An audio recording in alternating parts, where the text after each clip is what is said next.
Teenagers today don't have an easy job. They have a myriad of problems to face that didn't even exist a generation ago. Many people cite their teenage years as the most stressful time of their lives. But what do most people think of the biggest problem facing teens today? According to American teens surveyed in a recent Gallup Youth survey, teenagers are concerned about doing drugs, smoking, drinking alcohol, peer pressure, and fitting in. For some teens, normal developmental changes can be very unsettling when combined with other events, such as changes in their families, like divorce, siblings moving out, or moving to a new town. As a result of all the stress adolescents are put through, depression rates have been rising dramatically every year. Depression is becoming a more serious topic, and more awareness needs to be brought to it so that teens can feel more comfortable talking about how they're struggling. With all these issues, it's understandable that many teens are facing mental health issues, and tragically, some don't see any way out except to take their own lives. One of the biggest problems affecting American teens today is suicide. According to the CDC, suicide is the third leading cause of death for Americans ages 12 to 19. 7 in 100,000 youth ages 15 to 19 die by suicide each year. The National Institute of Mental Health reports that there were more than twice as many suicides in the United States as there were homicides. And as time goes on, this problem only gets worse. Teen suicide has increased by a margin of almost 70% between 2006 to 2016, and it's nearly tripled since the 1940s.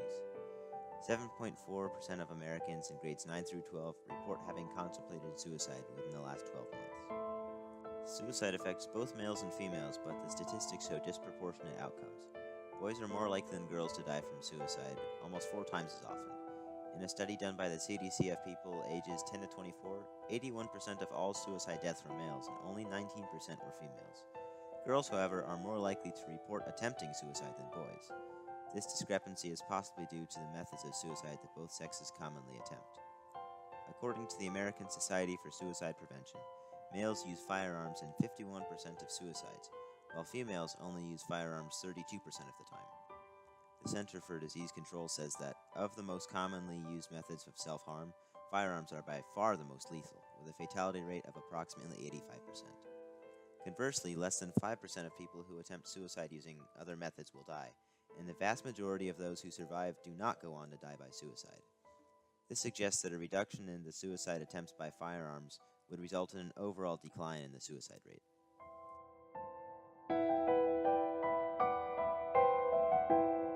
Did you receive any treatment that positively impacted you? I've tried multiple antidepressants, and really the only thing that they've done for me is kind of take away my sadness, but it was replaced with like an emptiness, and it kind of took away my personality. And I've tried a few and they didn't really help me, but talking to a therapist ended up helping more than a medicine. She helps me find ways to cope besides medicine and like self-harm and destructive thoughts. So that has helped more than any medication has so far, but I'm still looking to try more, maybe depending on what the side effects might be until I find the right one. Do you think staying active in your community or seeking self-improvement has helped you recover and move past that period?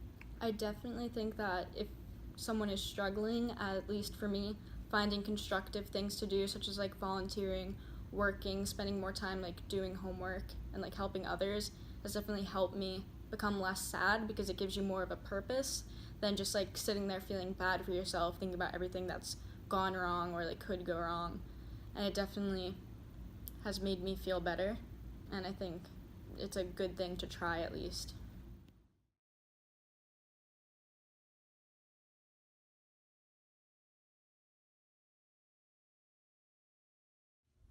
Well, for me, I didn't really want people to notice or provide support. I kind of kept it hidden for a really good amount of time, and when people noticed was when I actually attempted it. Um, for me, it was very, I wouldn't be like thinking about it over the course of the day. Usually there's just be kind of a falling off point at night, and it would just all hit me at once. And it's very spontaneous, if you will. Like, I like to tell people when it happened, I wasn't really sad, I wasn't really angry, I wasn't really super emotional, just, it was my plan, I just was getting it done. I was in a very kind of calm mood like I am right now, for instance. And I've always been kind of like that, and I think that's why no one really noticed. 30 minutes before I actually attempted, I decided I was going to, and I wrote a note, and it happened.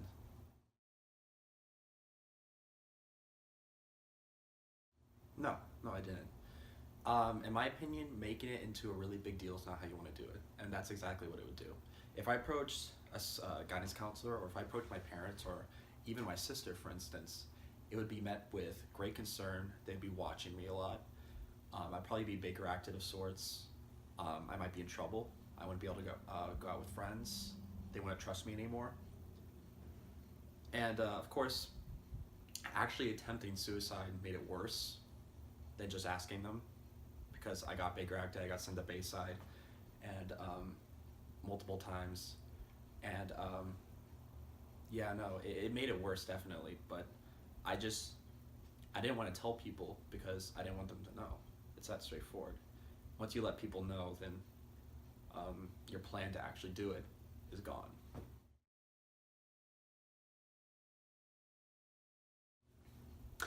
I think the best way you can approach someone with something like that is it has to be someone you trust, and it has to be one-on-one. You can't go up to a guidance counselor about this kind of thing, or at least I couldn't, because I didn't really know them. I couldn't go up to my dad because I have a really bad relationship with my dad. I wouldn't trust him with anything. I didn't want to go up to my mom because I knew it would break her heart. I didn't want to go up to my sister because I knew my sister would tell my parents. So really, I think the best thing you could do in that situation is, if you have really close friends, if you have a friend you trust, you need to talk to them about it.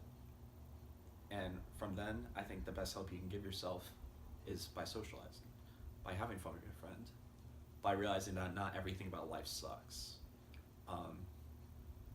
So yeah, no, I think it's definitely just approach someone one-on-one and make it someone you really trust.